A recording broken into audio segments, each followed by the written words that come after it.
afternoon, ladies and gentlemen. Good afternoon, ladies and gentlemen. First of all, let me say thank you to all of you that have come out this afternoon to show your gratitude and respect to this family. But what we need y'all to do to help us today, we must socially distance ourselves.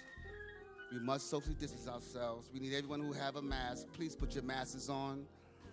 And we must socially distance ourselves. And if you're sitting in a seat that did not have your name on it, you're actually sitting in the wrong seat.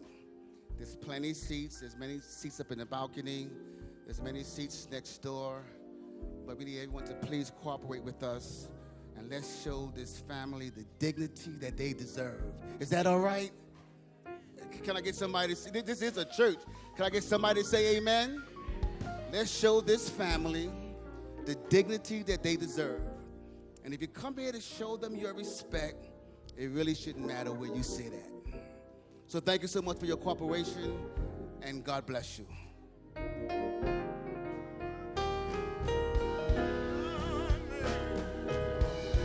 I'm going to put on my robe, tell the story, how I made it over. Hallelujah. I'm going to put on my robe, tell the story, how I made it over. I'm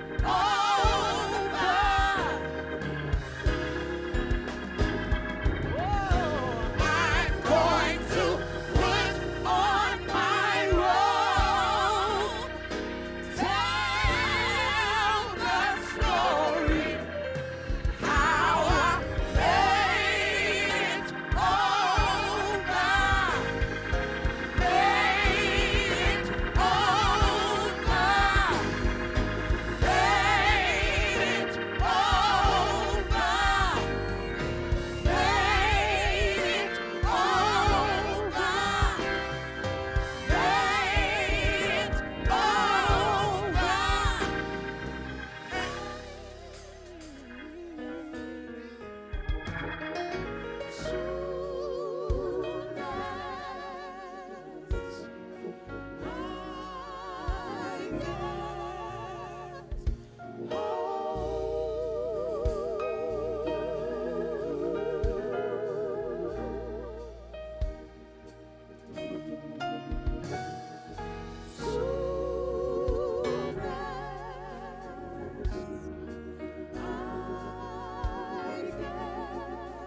Made it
the fire, and I've been through the flood. I've been broken into pieces, seen lightning flash from above, but through it all, I remember that He loves me and He cares, and He'll never put more on me than I can bear.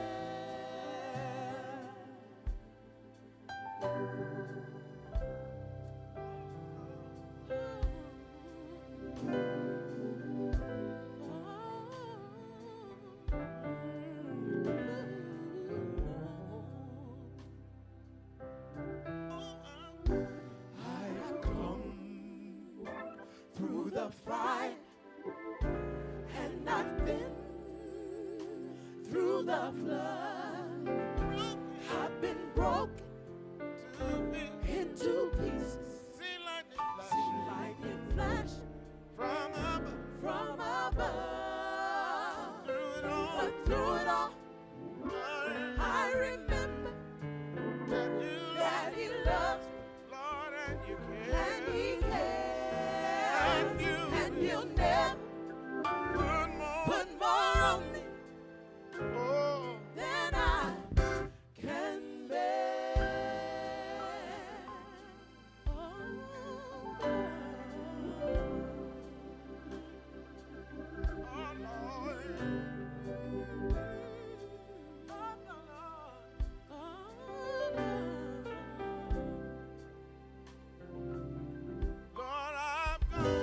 I've come through the fire, and I've been through the flood. I've been broken into pieces, seen lightning flash from above. But through it all, I remember that He loves me, and He cares, and He'll never put more on me than I can bear. No, He'll never put more on me. Oh, no. Never put more on me. I never put more on me. Then put more on me. I never put more on me. Oh, never put more on me. No, He'll never put more on me.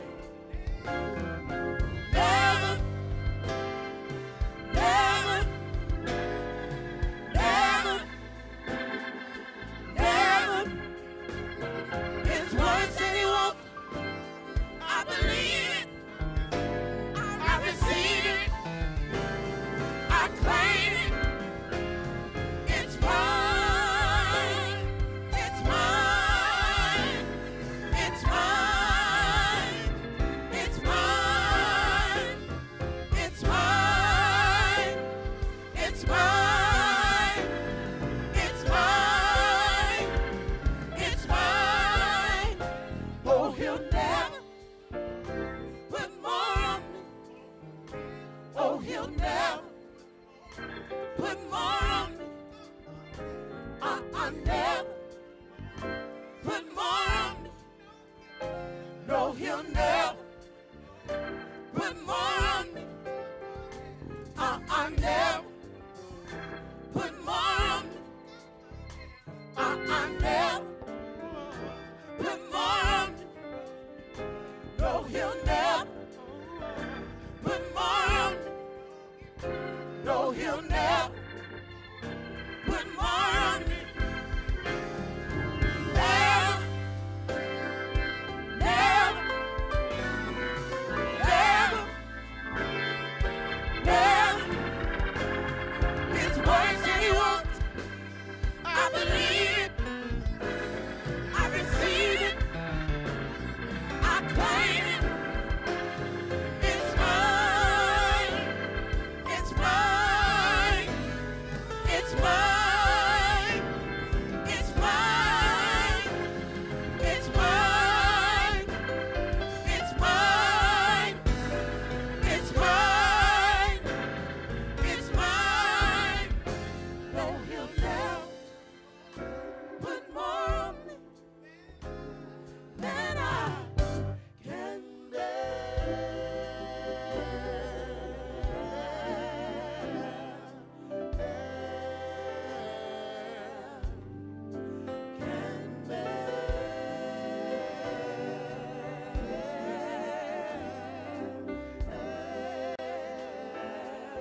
I will fear no evil. I will fear no evil. For God is with me.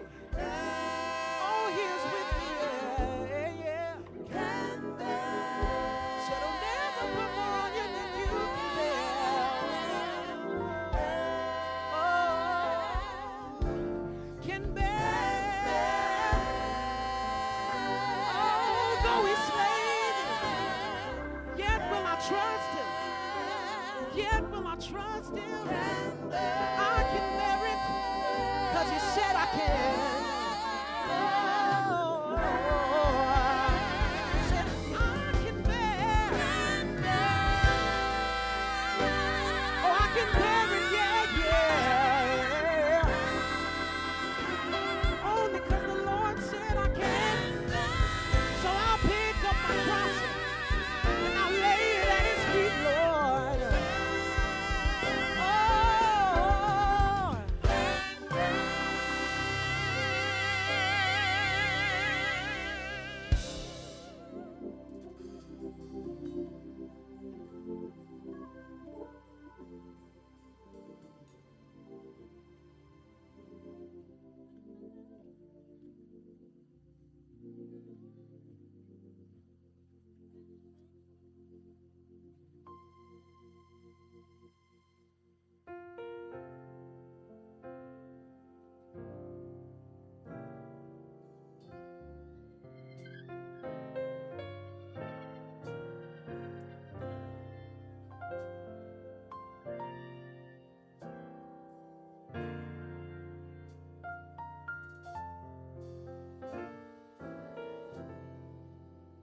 because the Lord is my shepherd,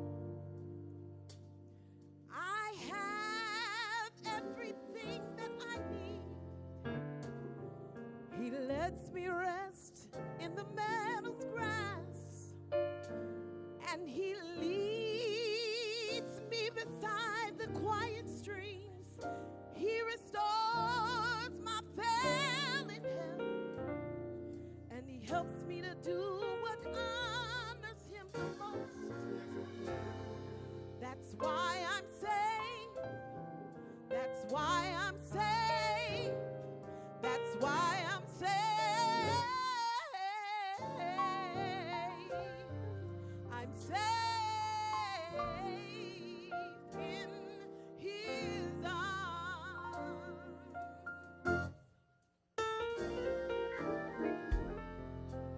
Because the Lord is my shepherd, I have everything that I need. He lets me rest in the meadow's grass, and then He leads me beside the quiet streams. He restores my failing health, and He helps me to do what honors Him the most. That's why I'm safe. That's why I'm safe. That's why I'm safe. I'm safe in His arms. When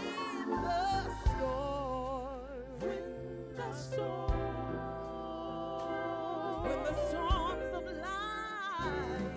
of life is raging, and the billows they begin to roll.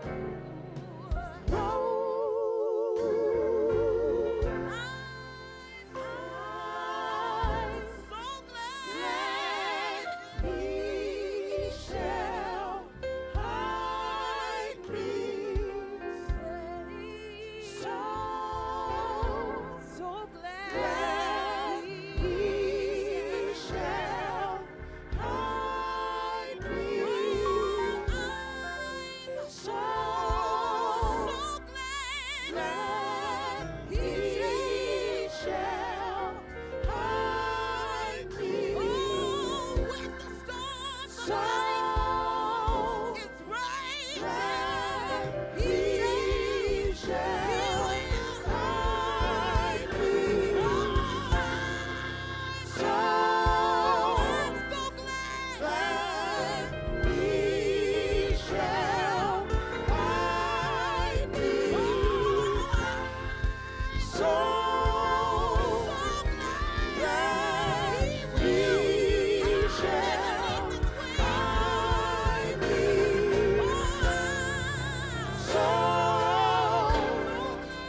Good afternoon, ladies and gentlemen. We need everyone to please take their seat.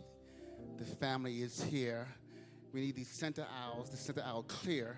We don't need anyone in the center aisle to my left and your right. Please clear that aisle so the family can proceed and take their seats. We also need everyone to please cut your cell phone off. Please cut off your cell phones. And let's receive this family with dignity. Thank you so much for coming.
Excuse me, ladies and gentlemen. Again, we need you to socially distance yourself. It's every other seat. Please, ma'am, please, sir, if you're sitting directly next to someone, can you please socially distance yourself? Thank you so much for your cooperation. Thank you.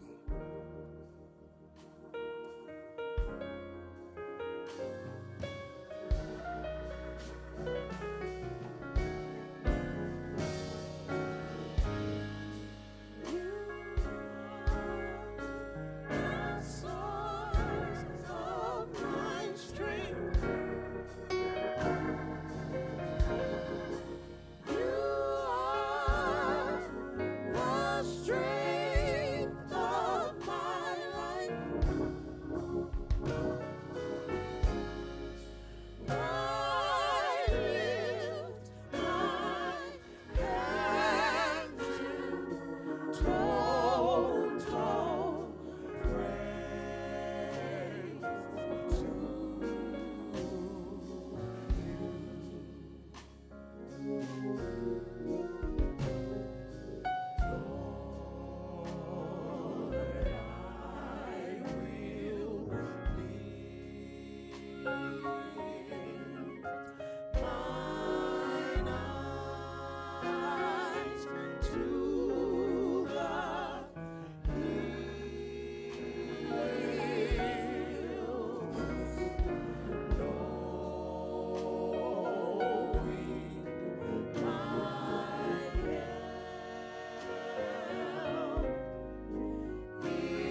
Good afternoon. You may be seated.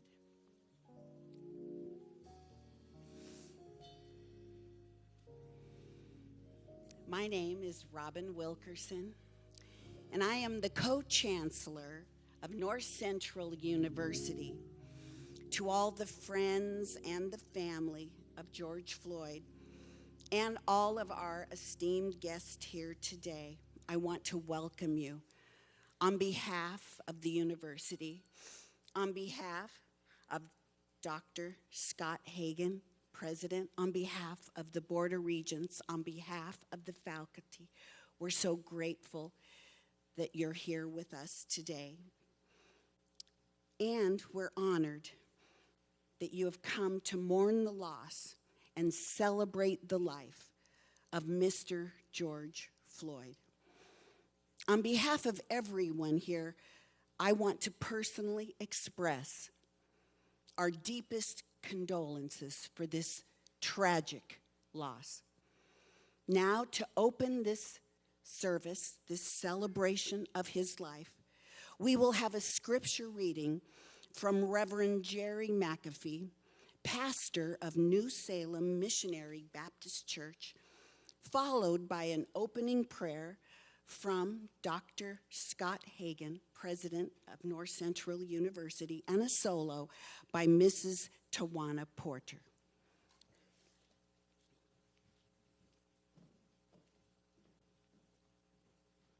On behalf of the pastors and preachers from Minneapolis and St. Paul, the Bloods on the south side, Gangster Disciples and Vice Lords on the north side, Psalm 27. The Lord is my light and my salvation. Whom shall I fear? The Lord is the strength of my life. Of whom shall I be afraid? When the wicked, even mine enemies and my foes, came upon me to eat up my flesh, they stumbled and fell. Though an host should encamp against me, my heart shall not fear. The war should rise against me, in this will I be confident. One thing have I desired of the Lord, that will I seek after, that I may dwell in the house of the Lord all the days of my life, to behold the beauty of the Lord and to inquire in his temple. For in the time of trouble he shall hide me in his pavilion. And the secret of his tabernacle shall he hide me. He shall set me up upon a rock.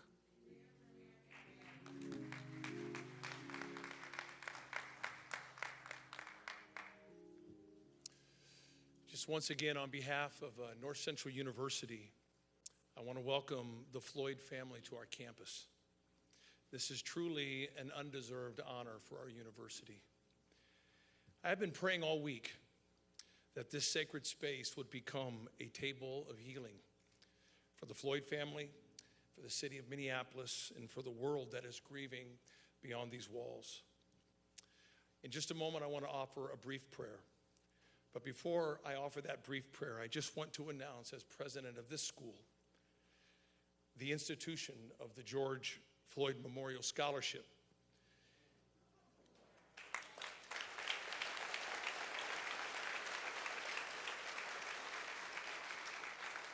Even before announcing this scholarship yesterday, unsolicited, over $53,000 was handed to me to contribute toward the educational promise of aspiring young Black American leaders.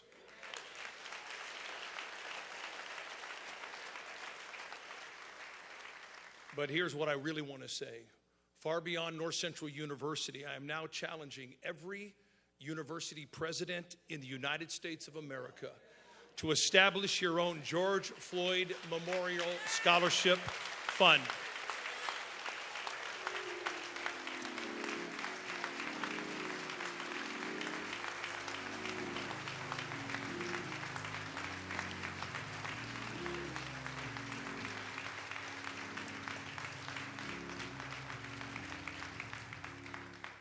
So people across this nation can give to the college of their choice. It is time to invest like never before in a new generation of young Black Americans who are poised and ready to take leadership on our nation. So university presidents, let's step up together. I want to invite you now to pray with me, if you will. Lord, your word in Proverbs 31 is dynamically clear. It says to speak up for those who cannot speak for themselves. Ensure justice for those being crushed. Yes, speak up for the poor and the helpless and see that they get justice. Lord, we are asking today for you to take this table of healing here in Minneapolis today and multiply this healing all over this nation as part of that now never fading voice crying out on behalf of those who have been and who are now being crushed in body and spirit. At this table of healing today, Lord, we ask that you touch the Floyd family with supernatural comfort and grace, that they may be granted a few moments of respite as their beloved father and brother and son is remembered in a way that honors his life and his personal faith in Jesus Christ. At this table of healing, we are asking you, Lord, to show us the way. Our city and nation are becoming rightfully despondent, with neighbor set against neighbor. Help us to repent, not just seek to restore. As a nation, as cities, as universities, and as religious communities, heal, make new, and help us, oh Lord, rebuild our national family. And finally, Lord, at this table of healing today, we are asking you to search our hearts as pastors, rabbis, priests, imams, business leaders, politicians, and educators. Help us reconcile our failed witness and lead us forward as caring neighbors and diligent gatekeepers of mutuality and mercy. Guide this generation to change the national narrative on race and power and change all of our hearts until they match your heart. We ask all of these things in the name above all names, Jesus Christ. Amen.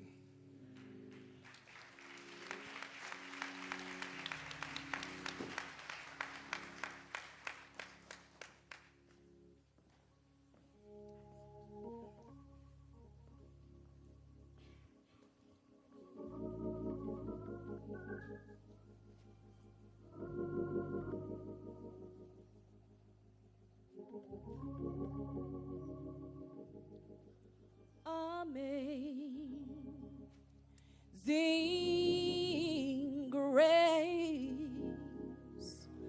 how sweet the sound that saved a wretch like me. I once was lost, but now I'm found. Was blind, but now I see. 'Twas grace that taught my heart to fear, and grace my fears relieve.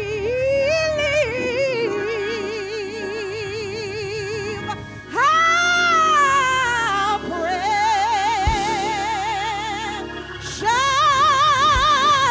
is that grace appear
God, we're gonna still praise you. Praise God.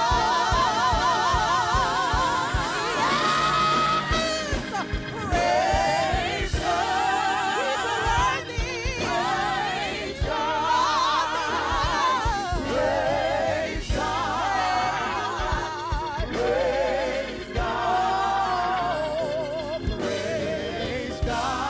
Oh, praise God. Praise God.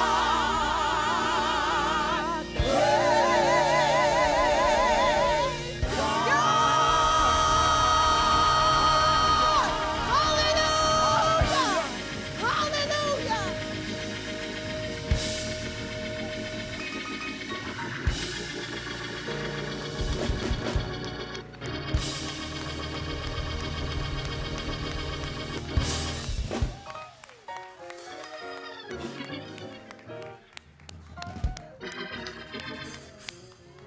Thank you to Tawana.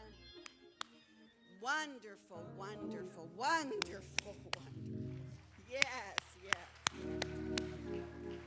Thank you, thank you, thank you. We're going to have the opportunity now to hear in just a moment from loved ones, friends, and family of George Floyd. But before that, I would like to welcome to the podium Attorney Benjamin Krupp for his remarks. Would you please welcome him? Thank you.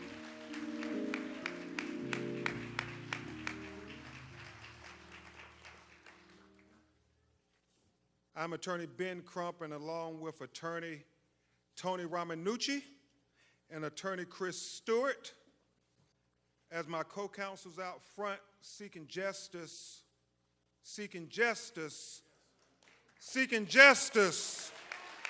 for the family of George Floyd,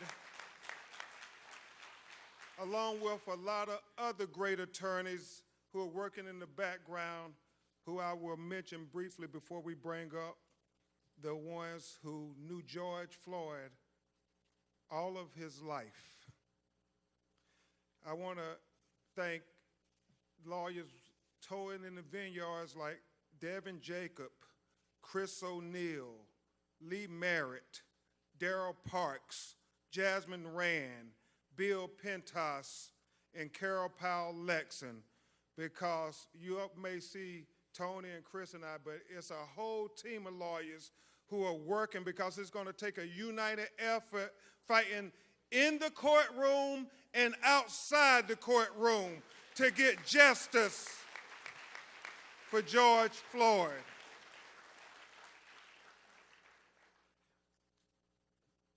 I would tell you all that because of the coronavirus pandemic, we have to stay on a strict schedule, and we all have to do this social distancing.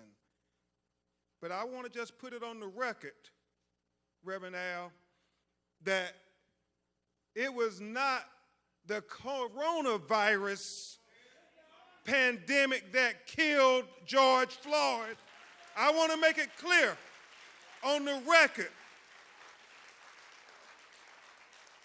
Will Packard, it was that other pandemic that we're far too familiar with in America, that pandemic of racism and discrimination that killed George Floyd.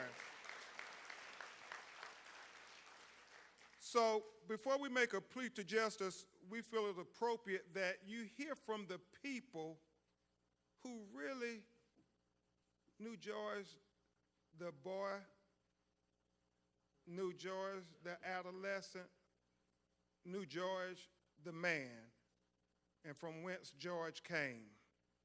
So I would ask that his brother Polonus Floyd, his brother Rodney Floyd, his cousin Sharita Tate, his nephew Brandon Williams, please come to the stage, and I would ask Attorney Tony Ramanucci and Attorney Chris Stewart to come and stand with me behind them as united they tell the world why we should celebrate the life of George Floyd. Please come up, family.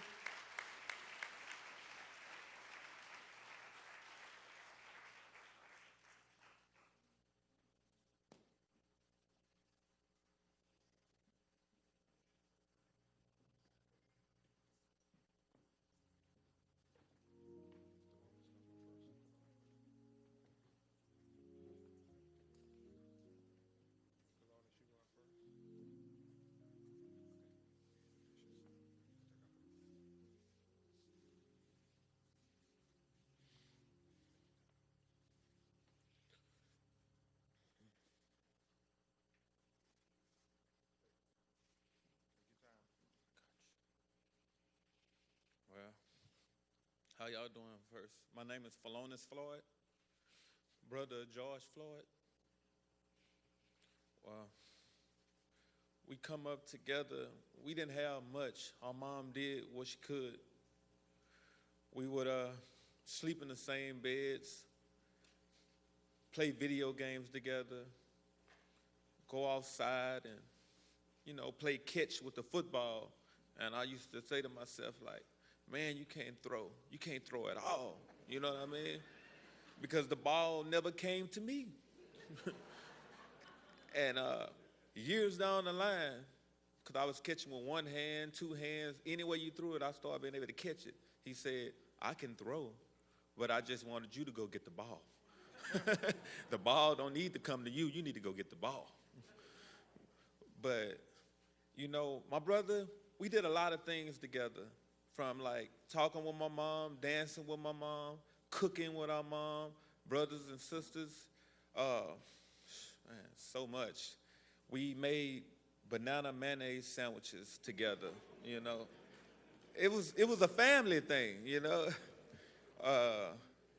Every day, we know when we come in the house, our mom was going to have a huge plate of food separate from each other, and we would sit there and argue with each other who plate it was, and I'm like in 10 or 11, I'm talking about the plate with 6 pieces of chicken is mine, and he way bigger than me. You know what I mean? He's huge. So, man, from that, being in the house with my brother, man, it was just like inspiring to other people, because my mom used to take in other kids, and most of them was George's friends, and they wanted to stay with her. They loved her, and my brother, he was okay with it. So then you had 3, to me, they were grown then, because they kicked me out the room. They were 3 men, like 16, 17, they grown, sleeping in the same bed, waking up, going to the same school. And they wouldn't leave each other at all. They always wanted to be with each other at all times. And I remember nights when the day before school, we didn't have a washing machine. So we would all go in and put our socks and underwear in a bathroom sink and just start washing them. If we didn't have detergent, we would use soap. But we would wash it. We were going to be clean. We were going to be clean. So we would literally, right after that, we would take the socks and hang them over the hot water heater. And we'd take the underwear and hang them over there. And we would fight about it, me and his friends and all of them. We like, no, you did it last night, because your clothes probably still be damp the next day if you don't put it on the hot water heater. So from that, and we learned a lot of stuff, but it's crazy because we didn't have a dryer. So the fastest way to dry your clothes was to put it in the oven and let it dry faster like that. So it was just, man, I love my brother, man. We had so many memories, together. I remember him waking me up, telling me, hey, man, can you iron my clothes for me? And I look at him, but then I look at his size, and I say, you right, big bro, you right. You know what I mean? 'Cause it was just amazing. Everywhere you go and see people, how they cling to him. They wanted to be around him. George, he was like a general. Every day he walks outside, it'd be a line of people, just like when we came in, wanting to greet him and wanted to have fun with him. guys that was doing drugs like smokers and homeless people, you couldn't tell, because when you spoke to George, they felt like they was the president, because that's how he made you feel. Wow. He was powerful, man. He had a way with words. He could always make you ready to jump and go all the time. Everybody loved George. We didn't call him George. We called him Perry. If you called him Perry, you knew him direct, you know what I mean? Because George was the name, everybody called him Big George, Big Floyd, you know, Georgie Porgy. He had so many different names. But I'm going to go ahead and let. Go ahead. I'm not stopping you. Go ahead. I'm just, man, it's crazy, man. All these people came to see my brother, and that's amazing to me that he touched so many people's hearts, you know, because he been touching our hearts, you know. You come to Third Ward, where we're from, people are crying right now. That's how much they love them. You know, I'm just staying strong as I can, because I need to get it out. I need to get it out. Everybody wants justice. We want justice for George. He's going to get it. He's going to get it.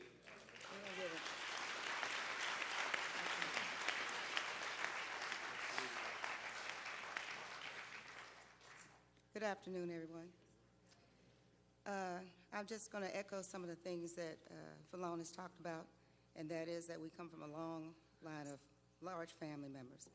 Our mothers were siblings of 13, and if I can kind of fast forward a little bit, my aunt she lived in Houston, and she would always talk about being there and not having any of the siblings close to her. So my mother decided to move to the Houston area back early 80, 81. And so we came to Houston, and we were all excited that we could have somebody close to us, because the only time we really would see each other is like during the holidays or when people would travel to visit my grandmother. Long story short, I mean, we didn't have a whole lot, but we always had each other. And we always were taught that, you know, we could always bring other people into the fold. Always, no one should ever go home without having a meal or having food. And so that's how, as he talked about, my aunt was someone in the community that everybody, they called her Miss Sissy. And all of the kids loved to come over there. And she ended up having, you know, 30 or 40 kids that would come over there because they always knew that they could get something to eat if they came there. And not only food, but they could be loved and they could feel part of a fold. So we were raised to always welcome people in and to embrace other people. And so you could see, as all these people, no matter who you talk to, they will all say the same thing, and that George was somebody who was always welcoming, always made people feel like that they were special, and nobody felt left out. And he would enter into a room. Everybody would feel like they were special. He would embrace them. As I think about the thing that I would miss about him most is his hugs. Like, he was this great big giant, and when he would wrap his arms around you, you would just feel like, you know, you were, everything could just go away. Any problems you had, any concerns you had would go away.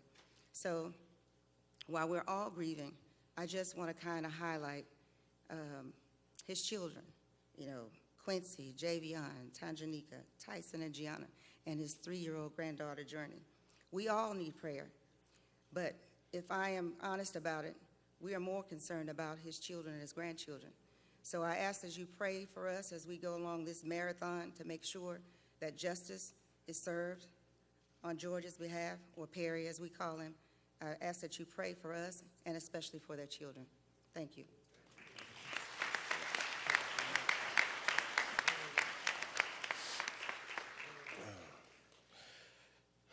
How y'all doing? I am Rodney Floyd, youngest brother of George Floyd. And my older brother PJ was talking about childhood memories and how we grew up. And I would like to start where he left off. We didn't have much growing up, but all that great stuff, how we dried and washed our clothes, that was just ingenuity. And I mean, hey, we worked with what we had, but didn't have much, but we had a house full of love. And I mean, I appreciate the love of everyone in here in the state of Minneapolis. Y'all adopted my brother and showed him so much love, and we feel that love in your city, and thankfully everybody and plus around the world. It's a beautiful thing, this great love we're receiving, and George Floyd is receiving, because he would love it. I wish he was here in the presence, in the flesh, to see it, because all this great unity, he would bring in the tears like it's bringing us. But she had fun remembering my brother, Big Floyd, as y'all know. Oh, cooking-wise, he would make me, honestly, him and the other brothers, 3 gentlemen my brother mentioned grew up in our house, so they would say, "Little bro, you make the best grilled cheese. Can you please go make us one?" I mean, if I tell y'all as a little 6 or 7-year-old kid, I did that numerous times. I realized as I got older, y'all just using me. But you know what? But you know, I was just happy to be doing it. But my big brother, I mean, great guy, great gentleman, great man, and as a child, without no father figure, he was big brother, but I didn't see the little stuff they were throwing out. He was doing the best he can, and the mistakes he made, and I, watching them, following him, corrected myself as a grown man, as a teenager growing up, and, you know, learning from him how to be a man, and everything he instilled us and taught us. He was doing him, but he was teaching us how to be a man, because he was in this world already before us. And he gave us a lot of great lessons. And I mean, one thing about a man, keep the definition as is. Floyd, responsibility. He will stand up for his family and friends, and he's great at that. And I want you guys to know that he will stand up for any injustice everywhere. Whew. Can y'all please say his name? Thank y'all.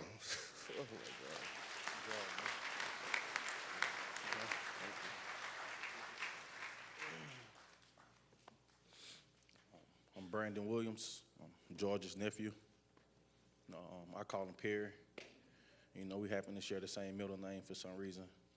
My mama wanted to name all of us after some of her siblings, and coincidentally, I ended up with George. Growing up, I mean, I'm a lot younger than them, but my grandmother raised me. I didn't have a father figure present in my life, so I grew up in the same house with them. And, you know, my uncles were more of a father figure in my life. And with Perry being the alpha male, you know, I gravitated to him. Coming up, I played sports. He did. You know, that kind of connected us and brought us real close. I'm trying not to be sad. This is a lot harder than I thought it would be. I just remember all.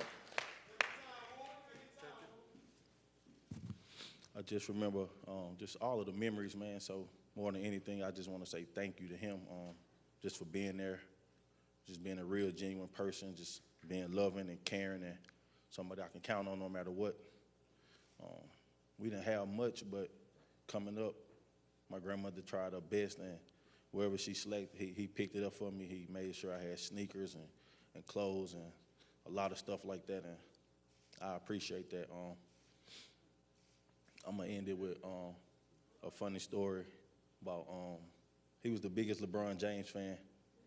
And I remember, I don't know if you guys are familiar with the NBA, but when the Cavaliers, they came back on the Golden State Warriors in the finals, and I remember the very first phone call, and I told him, "Unc, man, you too happy. You sound like you won a championship." And we laughed about it, and, you know, he said, "Man, you know how I feel about LeBron. I did win a championship." So, and every time we would talk, you know, I asked him, like, "Hey, how you doing, man? You good?" And he said, "I feel like I won a championship." And that kind of stuck. It was just this inside thing we had. So I know with him being the strong person he was and seeing everybody come together and just rally around him and extend all of the love and support to our family. And, man, we thankful and grateful. And I know more than anything, with everybody grieving and hurting, he would want us to feel like we won the championship. So I'll end on that note. Thank y'all.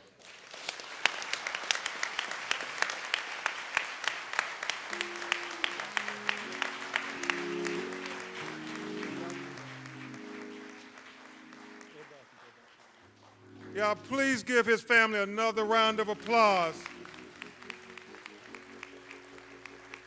Please show them love. Show them love.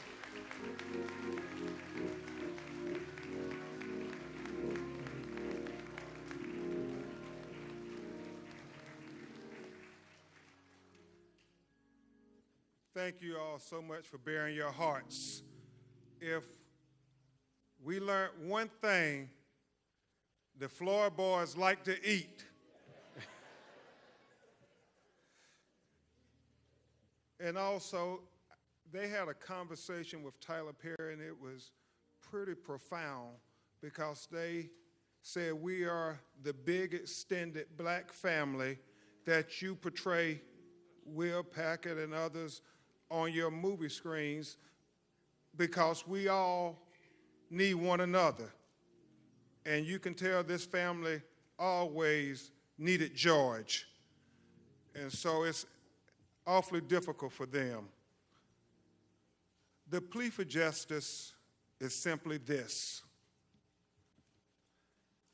Dr. Martin Luther King said, "He who passively accepts evil is as much involved in it as he who helps to perpetrate it.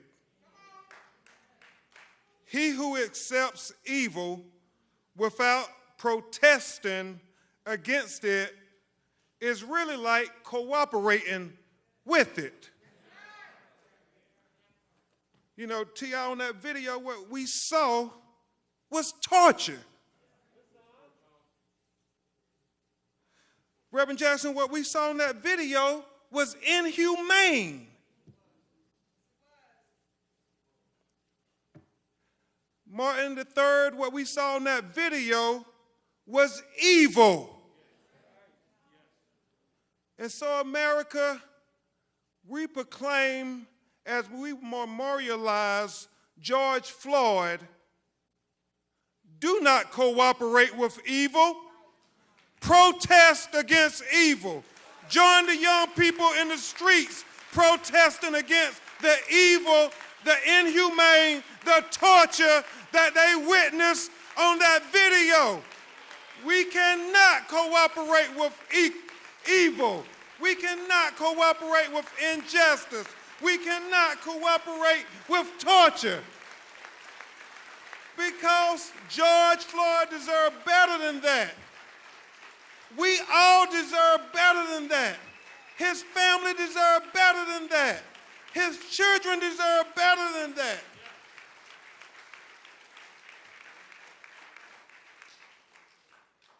Steve, all George wanted from life is what any of us want.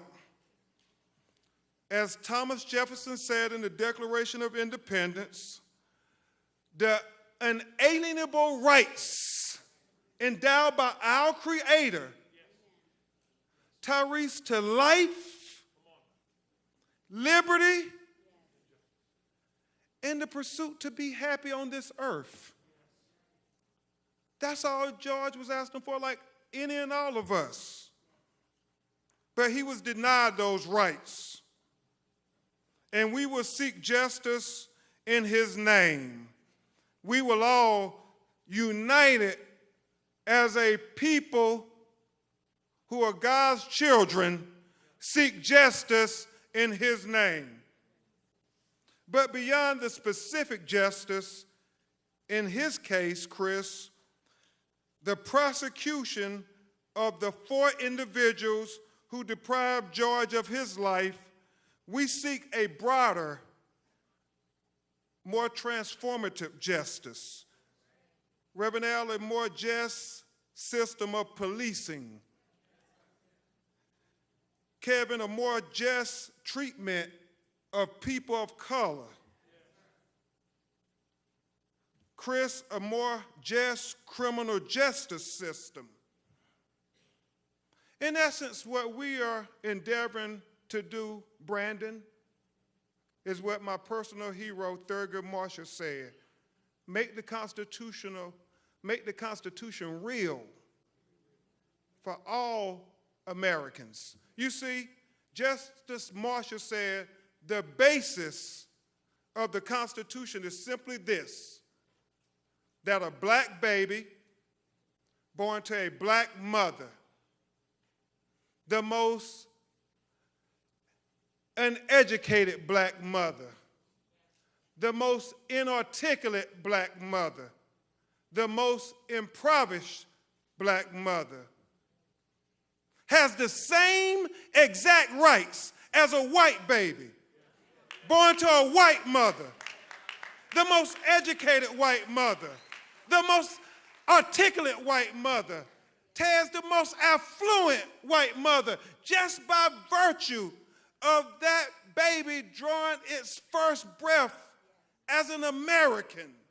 Now, Justice Marshall said, Reverend Jackson, I know that's not the case in America today, but I challenge anybody to say, Tony, that's not the goal we're fighting for. He said, I challenge anybody to say, that's not what makes America the great beacon of hope and justice for all the world to marvel. So when we fight for the George Floyds of the world, but more importantly, when we fight for the unknown George Floyds of the world, when we fight for the Trayvon Martins of the world, when we fight for the Terrence Crutches of the world, when we fight for the Michael Browns of the world, when we fight for the Alton Sterlings of the world, when we fight for the Philando Castillos of the world, when we fight for the Jamar Clarks of the world, when we fight for the Eric Gardners of the world, when we fight for the Sandra Blands of the world, when we fight for the Ahmaud Arbery's of the world, when we fight for the Breonna Taylors of the world, when we fight for the Natasha McKinney's of the world,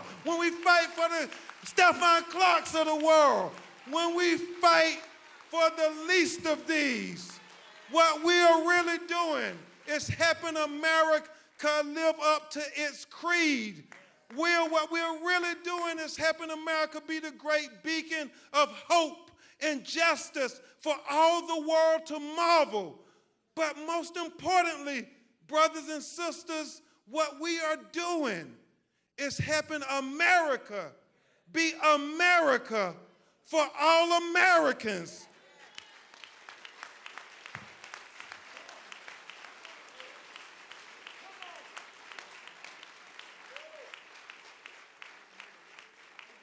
What we want, T.I., is not two justice systems in America, one for black America and one for white America.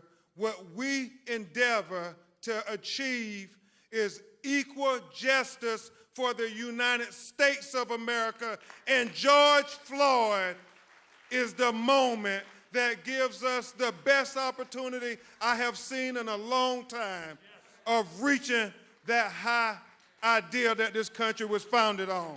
Thank you so much. This is the plea for justice.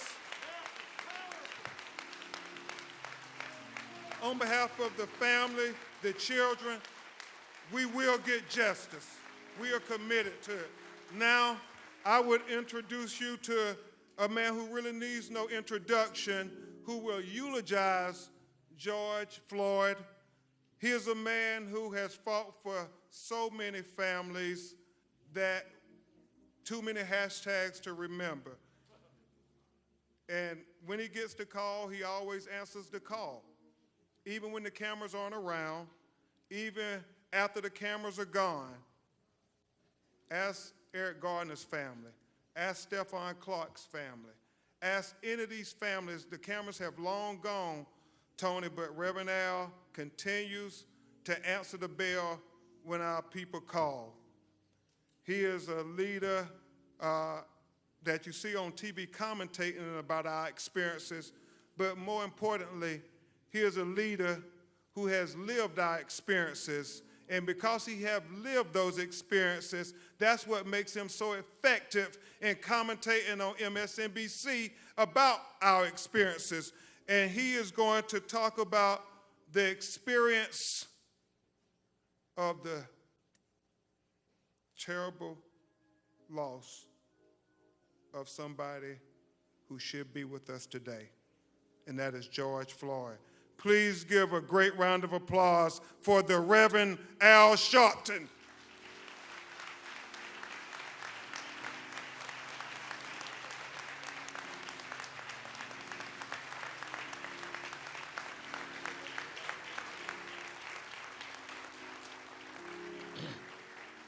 Thank you.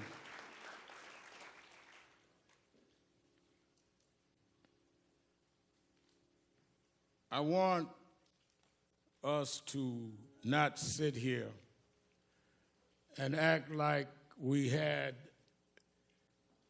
a funeral on the schedule.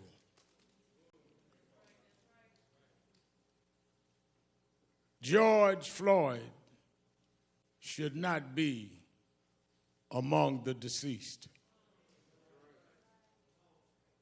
He did not die of common health conditions. He died of a common American criminal justice malfunction. He died because of there has not been the corrective behavior that has taught this country that if you commit a crime, it does not matter whether you wear blue jeans or a blue uniform, you must pay for the crime you commit.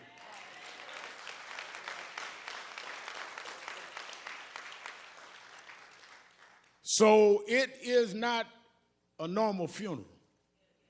It is not a normal circumstance, but it's too common, and we need to deal with it. Let me ask those of you that in the traditions of eulogies need a scriptural reference, go to Ecclesiastes 3rd chapter.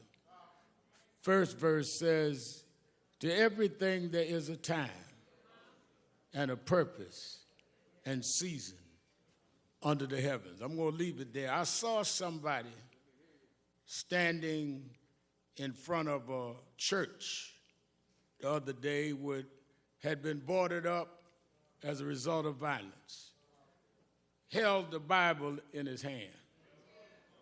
I've been preaching since I was a little boy. I never seen anyone hold a Bible like that, but I'll leave that alone.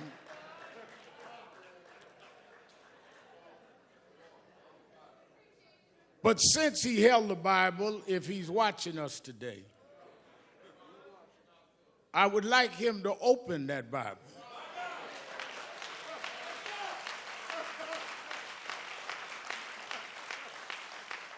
And I'd like him to read Ecclesiastes 3. To every season, there's a time and a purpose. And I think that it is our job to let the world know when we see what is going on in the streets of this country and in Europe, around the world, that you need to know what time it is. First of all, we cannot use Bibles as a prop. And for those that have agendas that are not about justice, this family will not let you use George as a prop.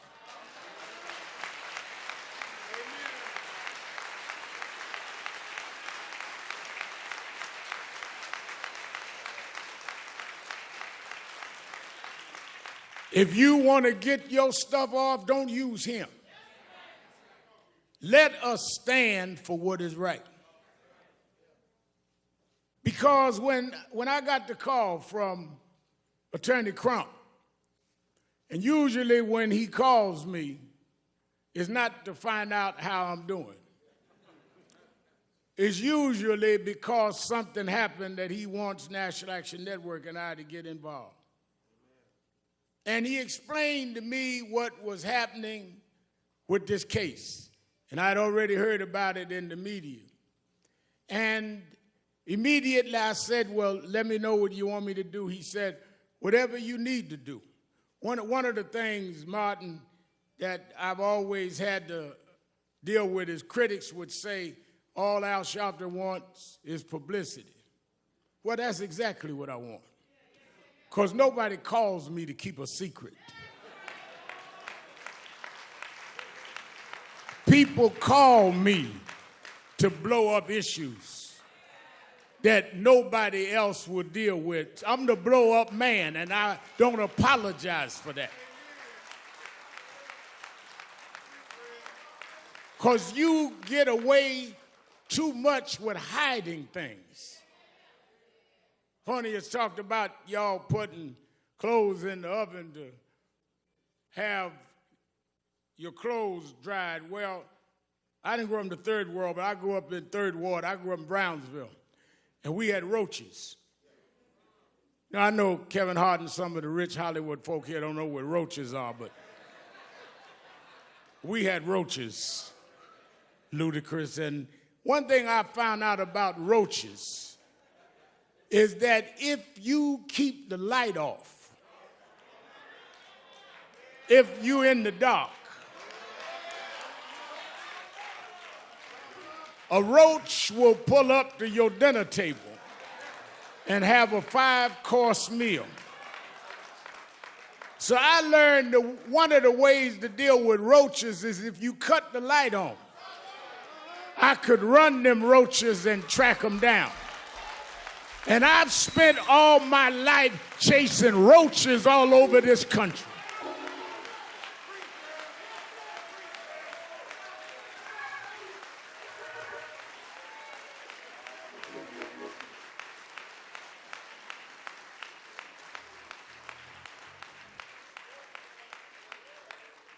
As soon as I talked to the family and got the details and heard that among George's last words was, "I can't breathe," with a knee on his neck, I immediately thought about Eric Gardner. I did the eulogy at his funeral. And I called his mother. And I said, "I know we are not going out because of the coronavirus. But this is so much like Eric. If we could arrange some private way to go to Minneapolis, would you go?" And she said, "Rev Al, I'm already packing. Let me know." Tyler Perry said, "I'll give the families, the plane, whatever y'all need, because this is wrong." Robert Smith said, "Don't worry about the funeral costs." People across economic and racial lines started calling and getting in. And we flew out here, her and I, last Thursday. And when I stood at that spot, the reason it got to me is George Floyd's story has been the story of black folks.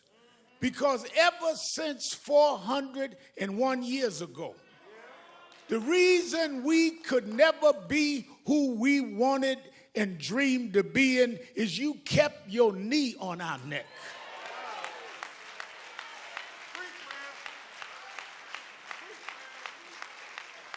We were smarter than the underfunded schools you put us in, but you had your knee on our neck. We could run corporations and not hustle in the street, but you had your knee on our neck. We had creative skills. We could do whatever anybody else could do, but we couldn't get your knee off our neck. What happened to Floyd happens every day in this country, in education, in health services, and in every area of American life. It's time for us to stand up in George's name and say, "Get your knee off our necks."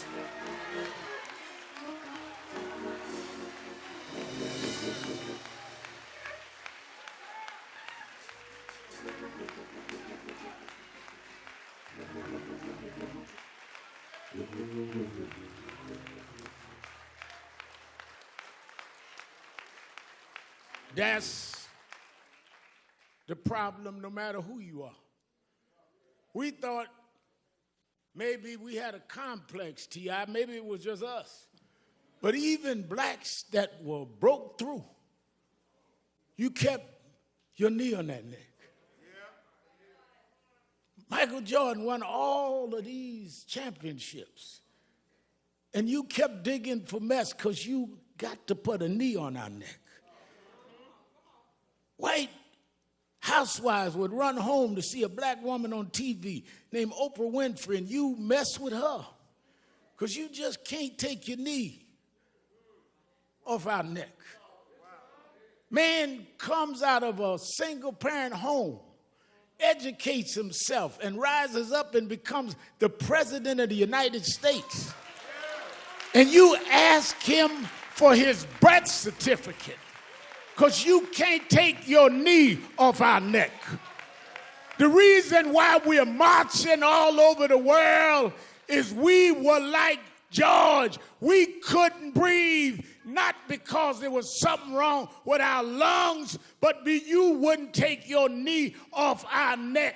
We don't want no favors. Just get up off of us, and we can be and do whatever we can be.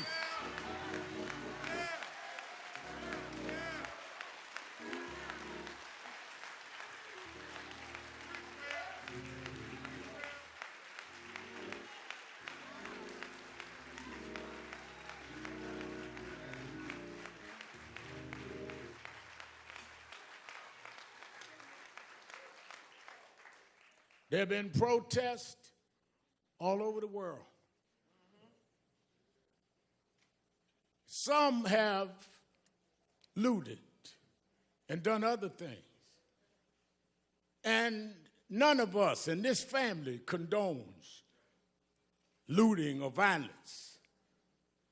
But the thing I want us to be real cognizant of is there's a difference between those calling for peace and those calling for quiet.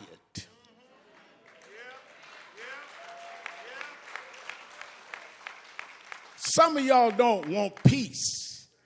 You just want quiet. You just want us to shut up and suffer in silence. The overwhelming majority of the people marching wasn't breaking windows. They were trying to break barriers. They wasn't trying to steal nothing. They were trying to get back the justice you stole from us. Those that broke the law should pay for whatever law they broke, but so should the 4 policemen that caused this funeral today. We don't have a problem denouncing violence, Mr. Governor. We don't have a problem, Mr. Mayor, denouncing looting. But it seems like some in the criminal justice system have a problem looking at a tape and knowing there's probable cause, and it takes a long time for you to go and do what you see that you need to do.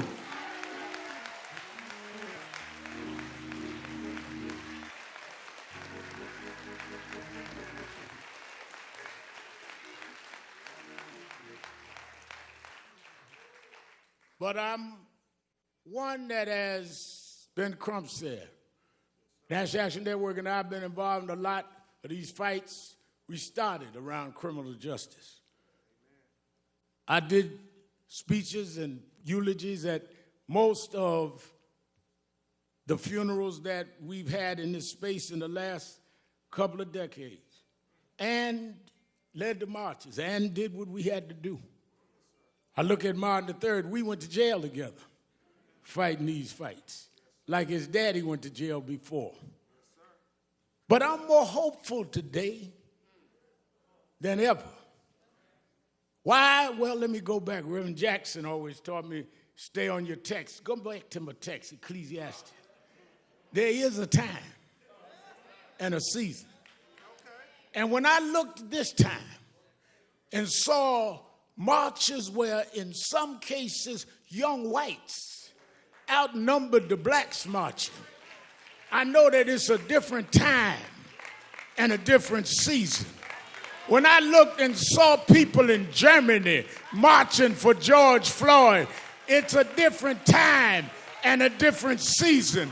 When they went in front of the parliament in London, England, and said it's a different time and a different season, I come to tell you, America, this is the time of dealing with accountability in the criminal justice system.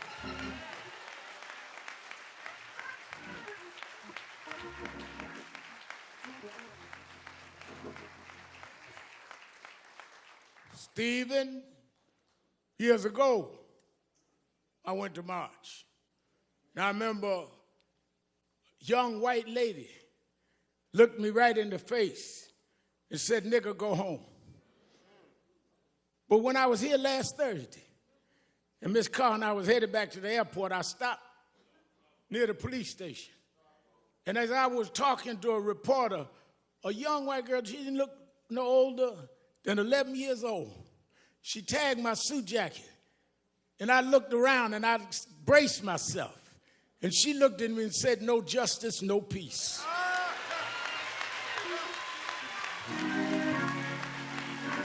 It's a different time. It's a different season. And if my Bible carrying guy out in front of that boarded up church, if I got him to open up the Bible, I want you to remember something. You know, I was late last October to an appointment because the time changed. And I was still, my watch was on the wrong time. You know, once a year, time goes forward. And if you don't, Congresswoman Omar, move your watch, you're going to find yourself an hour late, not because your watch was wrong, but you had your watch on the wrong time. Well, I come to tell you that are sitting in Washington, talking about militarizing the country, thinking that you can sell wolf tickets to people who's had enough of abuse. I come to tell you, you can get on the TV, but you on the wrong time. Time is out for not holding you accountable. Time is out for you making excuses. Time is out for you trying to stall. Time is out for empty words and empty promises. Time is out for you filibustering and trying to stall the arm of justice. This is the time. We won't stop. We're going to keep going until we change the whole system of justice.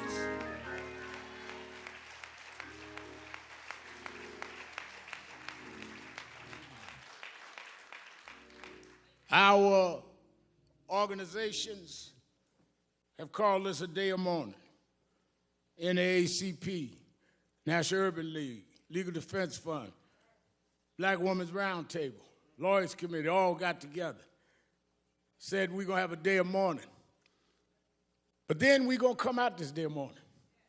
Because as some of our experts, Cheryl and Eiffel and others that know the legal field, have outlined a legal process that we must enforce, everything from residency to dealing with police backgrounds not being hidden. I talked to Governor Andrew Cuomo today in New York. He says we got to change 58 where the backgrounds are stopped of policemen. We need to know if they stop you, they find out everything you ever did. Why don't we know when policemen have a pattern?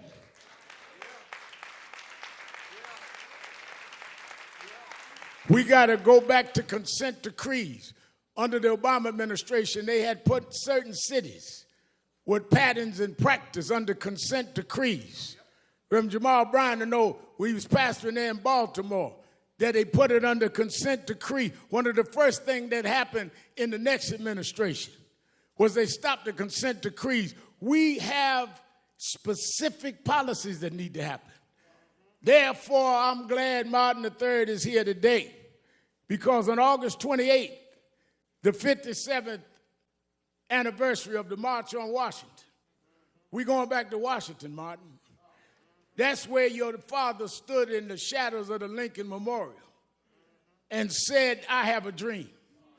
Well, we're going back this August 28th to restore and recommit that dream, to stand up, because just like at one era we had to fight slavery, another era we had to fight Jim Crow, another era we dealt with voting rights, this is the era to deal with policing and criminal justice. We need to go back to Washington and stand up, black, white, Latino, Arab, in the shadows of Lincoln, and tell them this is the time to stop this.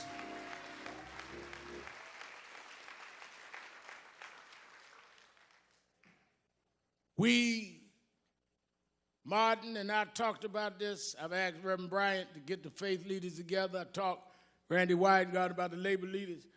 Oh no, we're going to organize in the next couple of months in every region not only for a march, but for a new process. And it's going to be led by the Floyd family. And it's going to be led by the Garner family.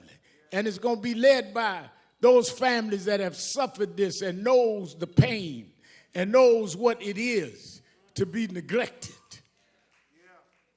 And it's going to be getting us ready to vote not just for who's going to be in the White House, but the State House and the city councils that allow these policing measures to go unquestioned. We are going to change the time. Let me say this to the family who has shown such great grace and real level and balanced thinking. And that's why I want them to help lead this. And I think one of the greatest thinkers of our time, Dr. Michael Eric Dyson, I've asked come and speak. We need to break down, because y'all don't know what time it is. Y'all are operating like it's yesterday. And the reason y'all late catching up to what these protests means is because you didn't turn your clock forward. Talking about make America great. Great for who and great when? We gonna make America great for everybody for the first time.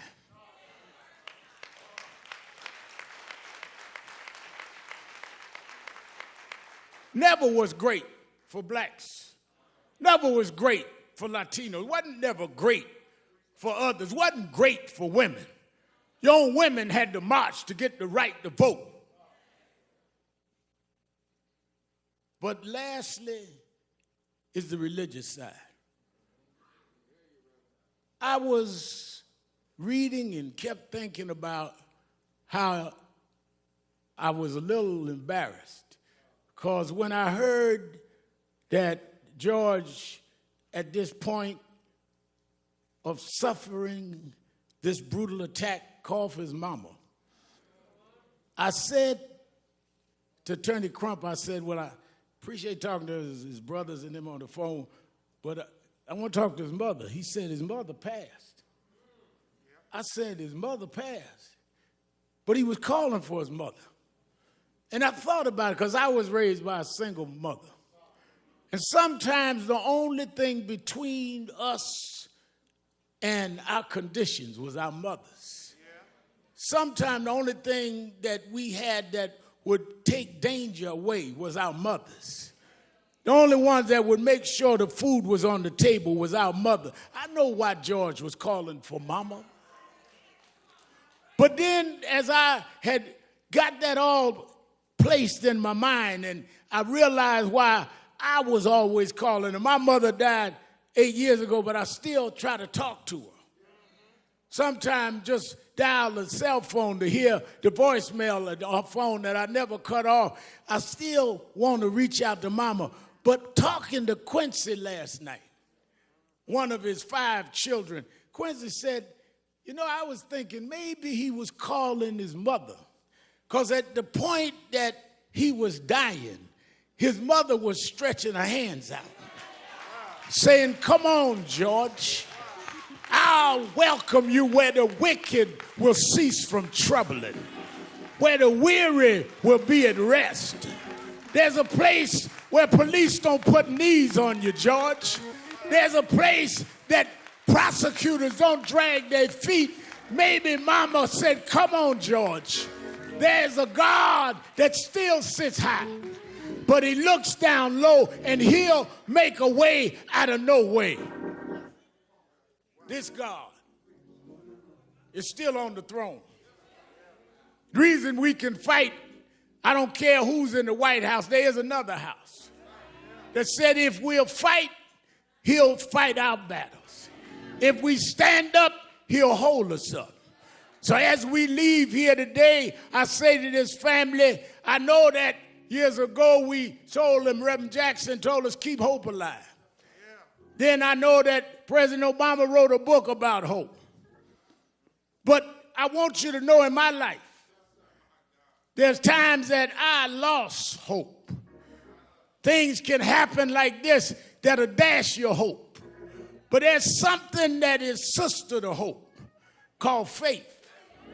Faith is the substance of things hoped for, the evidence of things unseen. Faith is when you got a pile of bills and no money, but you say he will provide all of my needs. Faith is when you got no medicine in the cabinet and you're sick in your body, but you say he's a doctor that never lost a patient and he'll dry tears from my eyes. Faith is when your friends walk out, when your loved ones turn their back, but you say, I don't believe he brought me this far to leave me now. We didn't come this far by luck. We didn't come this far by some fate. We come this far by faith, leaning on the Lord, trusting in his holy word. He never failed me yet. From the outhouse to the White House, we come a long way. God will, God shall, God will, God always has. He'll make a way for his children. Go on home, George. Get your rest, George. You changed the world, George. We're going to keep marching, George. We're going to keep fighting, George. We done turned the clock, George. We're going forward, George.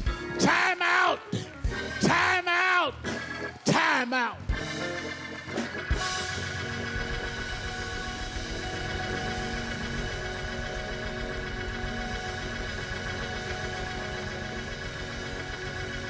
Hezekiah Walker. We ask gospel great Hezekiah Walker sing a song for the family. After which, Derek Johnson of the NAACP asked me, Attorney Crump, we're going to stand for 8 minutes and 46 seconds. Though that was the time that George was on the ground. And we want you all over the world to stand with us for 8 minutes and 46 seconds and make that commitment for justice in the name of George. I want to thank the members of the Congressional Black Caucus for being with us. Won't you stand?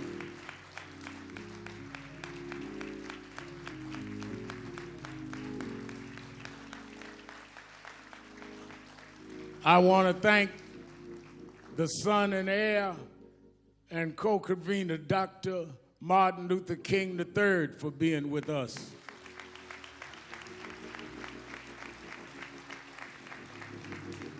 I want to thank the mayor and the governor and their brides for being with the family. Senator Amy Klobuchar of the state of Minnesota. I want to thank my mentor and one who's fought this fight for more than a half a century. Reverend Jesse Lewis Jackson is with us. And his spokesman for Rainbow Push, Jonathan Luther Jackson. I want to thank from the entertainment world, Kevin Hart. He told me don't mention he's here, so don't clap. Stand up, Kevin. We joke each other. Brother Beloved, stand up, brother. Brother Ludacris.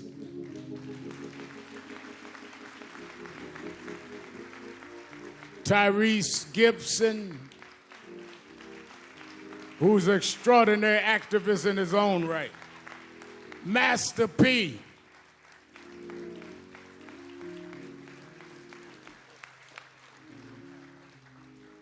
The one and only, the creative genius, Will Packard, is with us today.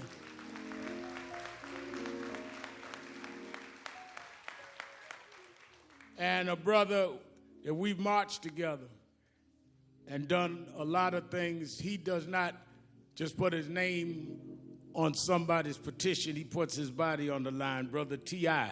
is in the house.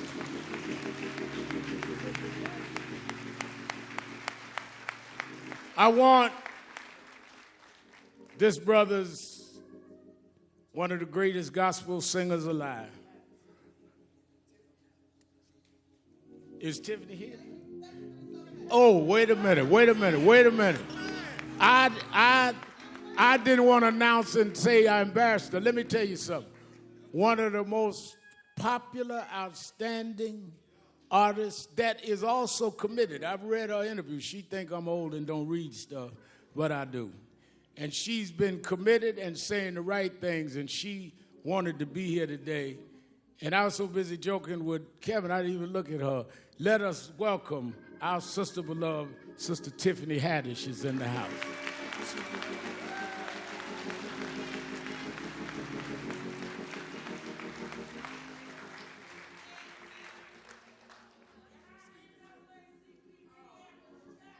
Well, I'm going to announce all the rest. Wait a minute, y'all don't start introducing folk. I got them all. Let us hear a selection from Brother Hezekiah Walker. God bless everybody. Let's have some church for a little while. Y'all ready to have some church? I came all the way from Brooklyn, New York to do this for George and the family. The song says, every praise, amen, is unto our God. Let's do it. Come on, let's stand to our feet, everybody. Come on. Come on. Put your hands together. Come on. Come on, come on, come on. Come on.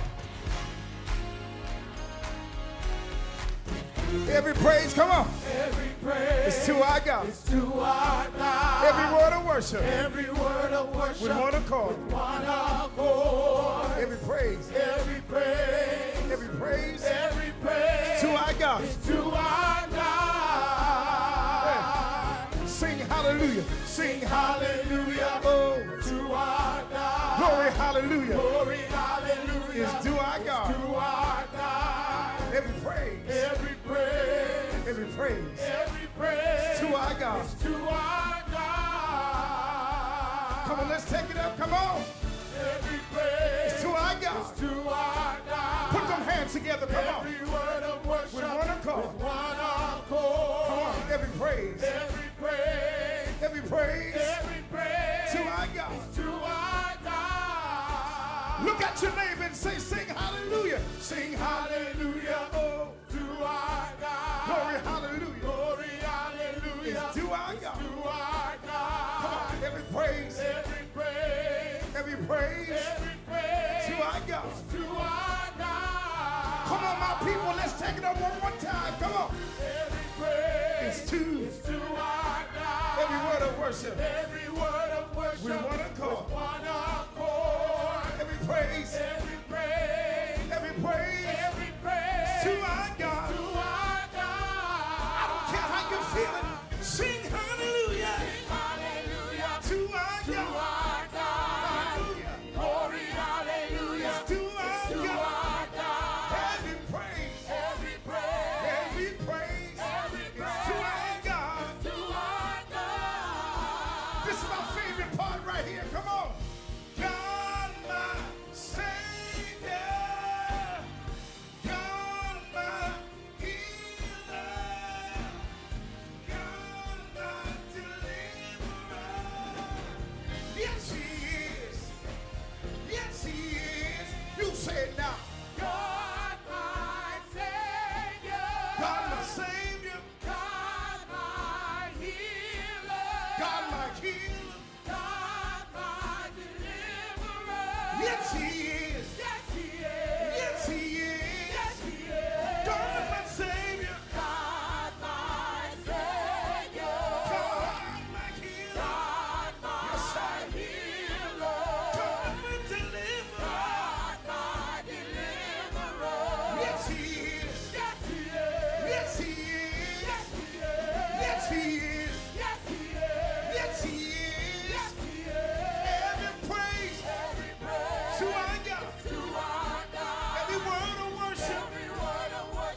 All right, as we remain standing, I want to recognize Clyde Bellecourt of the American Indian Movement. Brother Bellecourt, we're honored that you came. Thank you. And let me say, they recognize someone yelled out the state chair of the NAACP and many of Black Lives Matter, many of the grassroots organizations that have been doing the protests on the ground in Minneapolis and around the country. Movements are about everybody. We don't exclude anybody. Those young folks, some of them organic, some organized on their own, some NAACP, some Urban League, some National Action Network. We need everybody. This is not a competition. This is a movement. And we need to stop our competing and start fighting the real enemy. Thank you for doing what y'all are doing. When I got here, they were marching, and they kept marching. They didn't need nobody to come organize something. They organized, and we're going to stay organized. And I really thank them for their work. We want to pause for 8 minutes and 46 seconds. I want you, because of the pandemic, I'm not going to ask you to take hands, but I want you to stand next to someone with the right distance. The amazing thing about this movement, people say they never seen marches all over the country. Well, we've had that, but we never had it in a pandemic. The reason I know this is a different time is people came out by the hundreds of thousands at risk of their own health to stand up. People that had been sheltered in broke out of shelter. First flight I took was to come here in many weeks. And maybe in God's own way, Martin, the fact we were sheltered means we couldn't watch sports, couldn't watch nothing. We had to keep watching that tape. Maybe because we had no distractions that finally we are ready to deal with this.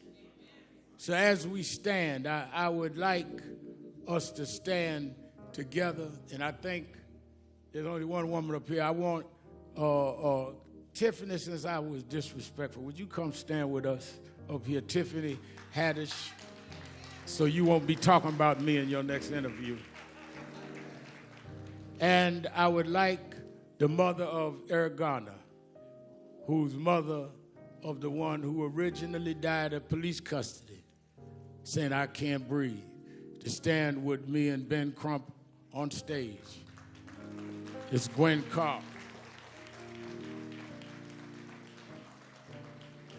Let us stand. Somebody said, Reverend, 8 minutes is a long time. That minute was long enough for the police to understand what they were doing.